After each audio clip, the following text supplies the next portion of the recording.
Hello everyone and again welcome back to my mini blog. আজকে আমরা গিয়েছিলাম ঠাকুর আনতে। তো ঠাকুর আনতে যাওয়ার আগে এখানে সন্ধ্যা আরতি হচ্ছে, যেটা প্রত্যেক দিনে হয়।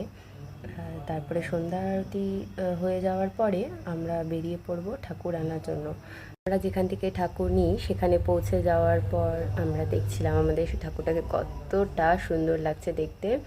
আর আমরা এবার এই হলুদ রঙের বেনারসিটা দিয়েছিলাম, তো ওরা এটাই পরিয়েছে আর খুবই সুন্দর লাগছে দেখতে। আমাদের ঠাকুর প্রত্যেকবার এখান থেকেই নেওয়া হয়, তাই একই রকম একই ফেস থাকে আমাদের ঠাকুরের। তারপর ঠাকুর ভ্যানে তোলার জন্য বের করা হচ্ছিল। দেখো, প্রত্যেকটা বার মা আসার জন্য আমরা সকলে অপেক্ষা করে থাকি, আর এই কয়টা দিন কিভাবে দেখতে দেখতে কেটে যাবে বোঝাই যায় না। আর এই মাকে নিতে আসার একটা আলাদাই অনুভূতি, মা এখন বাড়িতে চলে আসলে একটা আলাদাই আনন্দ। এই কটা দিন কেমন করে কেটে যাবে কিছুই বোঝা যাবে না। তারপর মাকে বাড়িতে নিয়ে যাওয়ার পালা।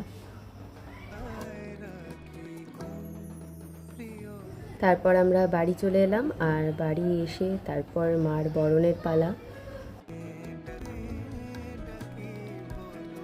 পুজোর এই প্রত্যেকটা দিন তোমাদের সাথে শেয়ার করব, আর দেখা হবে পরের ব্লগে। আজকের জন্য টাটা।